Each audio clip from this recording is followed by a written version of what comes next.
My. Lord, we got some drama going on in Mobile, Baldwin counties down here in South Alabama. You got this little restaurant right here you see. I got the little logo up right here, RNR Seafood. They are on the Battleship Parkway. That is the Highway 90 and 98, depending on who you talk to. The Causeway, it's also called, but it connects Mobile and Baldwin counties going across the Mobile Bay. It's been there a long time. Sure has. If you can be on the causeway, and if you spit too much, you'll probably flood it out. That's how old it is and how at sea level it is. But there's a good many seafood restaurants there, rightfully so. You're right there in the middle of Mobile Bay, and that's where RNR Seafood is at. Well, they had a little drama break out online here, and it's really an unfortunate situation because it all spawned off of the unfortunate killing of a young man.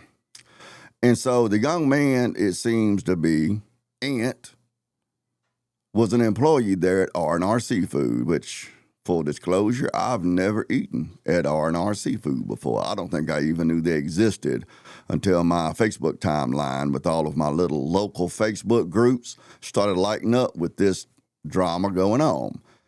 So here's a text right here, a screenshot that was posted on one of these groups from a lady who worked there at R&R Seafood, who seems to be the aunt of the young man who was tragically killed. So sorry for the text so late, but I'm at the emergency room. My nephew just got killed. He was stabbed to death and my mama and my sister ain't doing good. Can you please help me find somebody to cover my shifts? If not, I'll come in because I don't want to get fired. Remember that part. Because I don't want to get fired, but I'm not in a good place. He was like my brother. That's very unfortunate. I have raised 5 children of my own, and I also have several nieces and nephews that are about the same age as the young man who was killed. I couldn't imagine being in that position. I probably would not have gone into work either. I'm just telling you, I was laid out of work for less reasons than that before. So I probably wouldn't have gone into work either. So I'm not coming down on this lady for missing work. I'm not in any way trying to disrespect the tragedy that's happened to her family. However, that doesn't change the fact that truth matters and logic matters. So I assume this was her manager or some supervisory person that she was texting to. And they responded, I really am sorry for your loss and the circumstances, praying for your family, but you're still responsible for your shift. Here's the dichotomy that's established right there, okay? We enjoy the comforts that we enjoy in our society, in our reality, in our culture, in the world around us. We enjoy those things at a higher level in the Western world, which we live in, Western society. We enjoy our comforts and the life that we enjoy because of the Western civilization. And the Western civilization, our economy, our systems of law, all of that sort of stuff. You know, this morning I was making some coffee in the kitchen as I was trying to get both of my eyes to stay open at the same time, trying to get awake, and so I could move on about my day. And it just struck me how I just walked over and turned on the sink, and the water just fell out, and it was clear, relatively clean. You know, and I thought about how many people on the planet don't have that luxury. They're having to walk down to the river, or they're having to catch rainwater in some sort of a vessels, or they're having to try to dig a well, and that well, you know, may only be 30 feet, so they're basically drinking groundwater, you know, and then they end up with all of these foodborne, waterborne illnesses and dying or suffering. And we don't have to deal with all of that in the West for the most part because of the Western civilization. And the way that infrastructure was established was because men and women who think in a more logical, masculine manner, but for the main part, men, focused on their goals, the direction that they were moving in, the tasks at hand, and not the social interactions between people and concerning themselves with how people felt and that sort of stuff.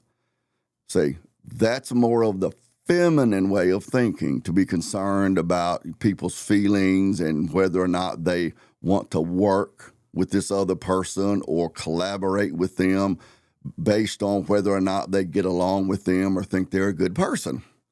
That's more the feminine-minded thing. Men and the minority of women who are actually more masculine leaning in their thinking, they don't concern themselves with that. They concern themselves with the task at hand, you see. So, and then they don't really care if the person is necessarily a good person or if they like them or anything. Can that other person help me and me help him accomplish the goal of establishing a clean water, drinking water supply, of establishing an electrical grid, of going out and sucking oil out of the ground, digging a hole in a mountain and digging the coal out, these sorts of things. It doesn't matter. The way that I used to describe it back when I had a real job working in industry is people would start gossiping about someone on the crew being a jerk, being a butthole, mistreating his family, whatever. I would say, look, I'm not out here to make love to anybody. I'm out here to make a living. Or I'd say, I'm not out here to make friends with people. I'm out here to make a living. That's the mindset that established, maintains, and continues to protect Western civilization. You see, this is the difference in why there has never been a building built on the planet that was built exclusively by a crew of women, because they're not really going to focus on, we need to get this building built and this is the way we're going to get it built, and it doesn't matter how you feel about it. It doesn't matter whether all of the people working to build the building are good people outside of this situation. All it matters is, can that person lay a good foundation? I don't care if that person goes home and beats up 3 out of his 4 wives that he has living with him. I don't care. I don't care if he's a Christian. I don't care if he's conservative, liberal, progressive, Democrat, Republican, black, white, yellow, green, speaks English, speaks some other language. I don't care about any of that. I don't care if he does drugs or he's an alcoholic in his spare time. I don't care about any of that. I care whether or not he can effectively lay a foundation for this building, whether he can effectively frame up the walls and the roof trusses and put a roof on and run electricity and hang the drywall and run the plumbing. That's what I care about. I don't have to hang out with him outside of work. I don't have to get to know him or any of that. I'm just here to accomplish the task. And that's how we have Western civilization. That's how we continue to protect it, maintain Western civilization. And that's why women have not been able to do that by themselves. Now, they contribute significantly to helping men do it. But if the men weren't there, they'd be, caught up in the drama just like this situation right here. And that's the dichotomy that's established right here in this response. Hey, look, as a person, I hate to hear this. This is terrible. This is tragic. But there's still this logistical thing that needs to happen. So you're still responsible for covering your shift. There's personal friendship and there's business. You see, that's a very masculine take. Now, I don't know whether or not this person right here is male or female, but what they've done right here is a very masculine response. Hey, my heart breaks for you. It really does. However, there's still a responsibility and obligation right here. Your tragedy, your horrible experience here does not release you from your responsibilities and your obligations. Nothing personal. But 1 + 1 = 2. I'm sorry. I wish there was something I could do to help you, but the reality is the reality. Somebody needs to cover your shift, you say. So that's what was said here. And then, as you probably have already guessed, there was this little post right here. And so what this post right here is saying, I'll see if I can make it a little bit bigger. Maybe it'll be easier to read. This was shared on some group, True Crime of Mobile. Have no idea what that group is, well, nothing. But this young lady right here, she puts this crying picture. I don't understand why women in general will put up videos of stuff. This was actually a video, looks like. This is a picture that I downloaded here, but it's actually originally a video, because you can see right down here, there's a volume thing, right there. But she puts up this video. This says, being fired from your job because you were 30 minutes late to work the day your nephew died is insane. LOL. I'm so sorry it was Mother's Day and I was up all night. And then she goes through explaining how terrible her experience was, which, hey, I got no shade for how terrible her experience was. Like I said, I couldn't imagine being in that family and that happening to one of my family members, especially one as young as a young man who was killed. No shade to that whatsoever. But this right here was after she was fired. So what was the purpose of this post? It wasn't mourning. It wasn't grief. It wasn't to honor her nephew or anything. It was vengeance. That's what it was. It was retribution. Hey, you fired me, so what am I going to do? I'm going to go to Facebook and I'm going to slam your reputation. Men commit violence with these, okay? That's how men commit violence, all right? Women do not typically commit violence with these because they lack the physical strength to do it. They use things like shame and insult and guilt trips and character assassination and scorn and peer pressure, innuendos and all of these sorts of things, the rumor mill, that sort of stuff, to commit violence. So that's what this is. Again, not slamming the young lady because of her family's loss. I'm just saying that this thing right here, this little story that she launched on Facebook, is her committing violence against her business. Is it understandable that she would want to do that if she was truly mistreated like this? Of course it was. Like I said, I'm not saying that I wouldn't have done the same thing possibly, but I'm just describing it for what it actually is. So that's what happened. Well, that post right there set off a Facebook firestorm where, so many people, you can go to any post on any of these community groups around Mobile, Alabama, and you will see posts about this with hundreds and hundreds and hundreds of comments and reactions and this, that, and the other, because most of the people, they're reacting emotionally. And they're lighting their torches and grabbing their pickaxes and pitchforks and they're wanting to storm the Bastille over this. Now, RNR Seafood made a post on their Facebook page explaining, we're aware of this going on, but we don't discuss personnel issues. We're trying to look out for our business and our personnel. We have their best interest at heart. Thank you very much. Of course, that didn't help very much. That didn't help the case very much. So the drama is still going on. Here's the facts of the matter. Regardless of how negative the emotions that people have over this situation, that's what neuroticism is, by the way. It's the experiencing of negative emotions.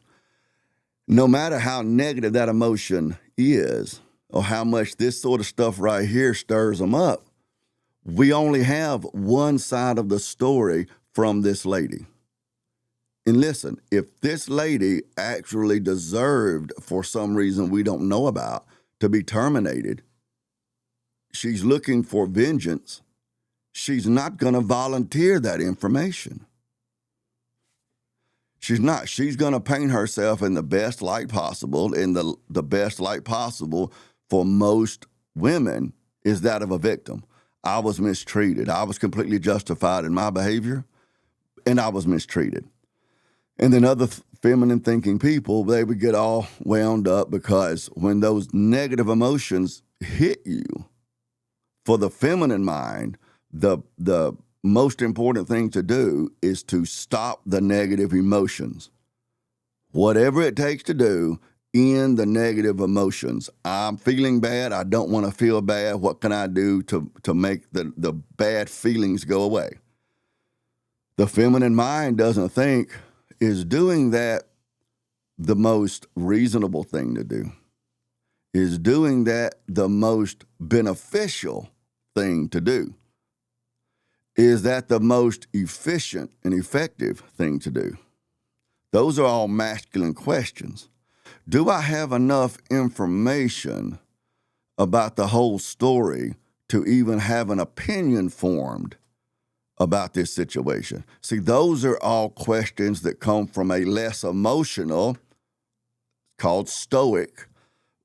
They come from a more stoic mindset, which is typically the more masculine mindset.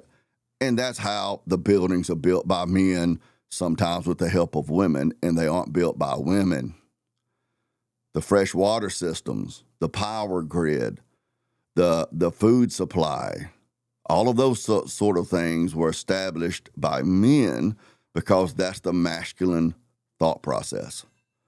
What's the best way to do this? Doesn't matter who came up with the idea. Doesn't really even matter who gets credit. Doesn't matter how people feel about it.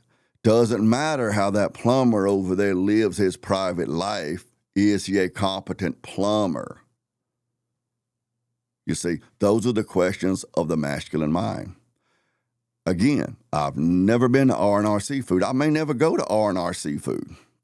But the fact of the matter is, there are a whole bunch of questions that the people who are clutching their pearls and all of that sort of stuff aren't thinking about, and they may not even care about, okay? For instance, was this lady, when she was working, was she pleasant to work with? Had there been customer complaints? Was she rude with the public?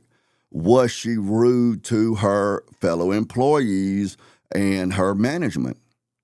Did she do just as little as she got paid to do, or did she go above and beyond? I see memes on Facebook all the time where people are talking about these employers who are taking advantage of them, expecting them to do things that they don't get paid for. Okay, was that her mindset? It's not my job to do such and such. I get paid to do such and such. Was that her mindset? I don't know. I don't know the lady, so I'm not saying that was the case with her. But I'm saying these are questions that we really need to know if you're going to make a decision about the righteousness or the unrighteousness of what transpired in this situation. Has this lady had an attendance problem, an ongoing attendance problem leading up to this situation? Has she? Because if she has, that would all play into it. And she's not going to tell you that information if any of this is the case. What is the company policy about covering your shift? Is this something that her manager, if it's some lower level supervisor, has come up with? Or is it a company policy that failing to cover your shift will result in a termination? And if it is the policy, has that policy been historically evenly applied to others? Because if it has, then this lady, outside of everyone else's sympathy and empathy towards her, then this lady wouldn't really have a claim to have a special exception for her situation. As tragic as it is, has it been evenly applied before this came up? Has it been evenly applied?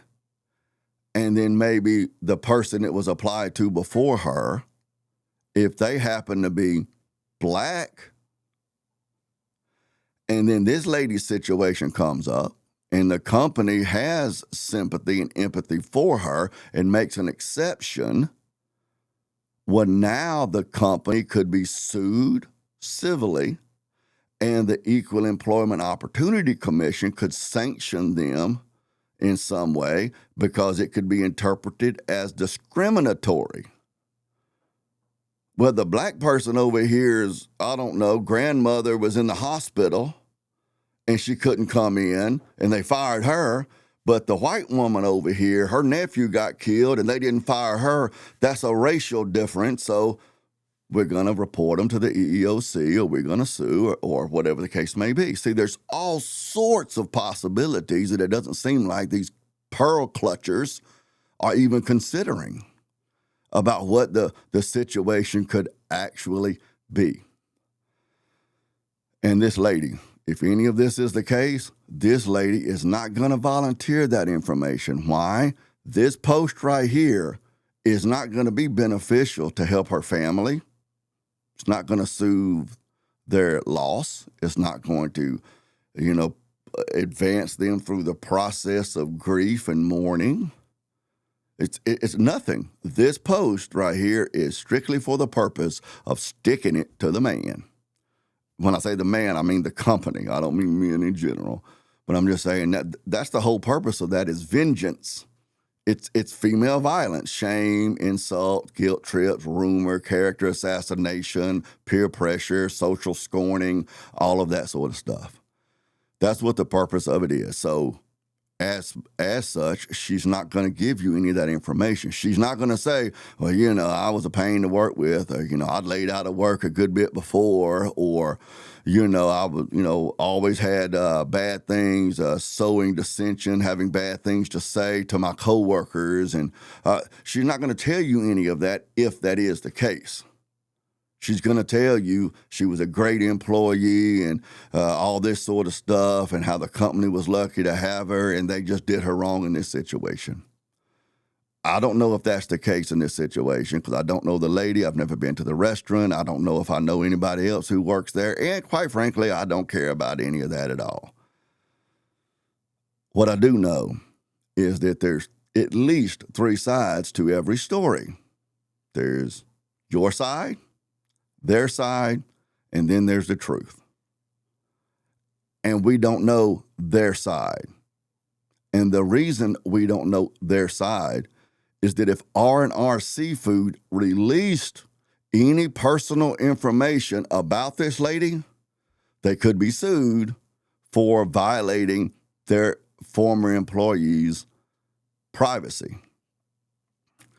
When you put down a former employee on an application, an employment application, when you put down a former employer's information as a reference, if the prospective employer calls your former employer for information on you, if that former employer releases that information, that personnel file information, tells your prospective employer anything about you, they're taking a risk at you coming back and suing them for releasing your personal information like that. A lot of folks don't realize that that's the case, but it has happened and it can happen again. That employer cannot release that personnel information. Sorry, but it just can't. So RNR Seafood has both hands tied behind their back and their mouth is taped up with Gorilla Tape. They cannot defend themselves in this situation. So every bit of information that the public has about it is coming from her. And to reiterate, this right here is designed to punish, to issue revenge and vengeance on RNR Seafood. That's the bottom line. So I'm not trying to disrespect the grieving family. I'm not trying to disrespect this woman. None of that kind of stuff. Why? I don't know enough to even really have an opinion as to whether or not she was dealt with fairly or not. I don't know enough. I don't care enough to go find out so that I will know enough. I've got plenty of other things to do in my life other than get involved in this kind of drama right here. Of course, I'm doing this because I am Dane, and this is the Big Daddy Pod. So be sure and go to my channel, like my channel, subscribe to my channel, leave me some comments, even if you want to tell me what a big, stupid, heartless, knuckle-dragging, fat, gray-bearded old redneck I am.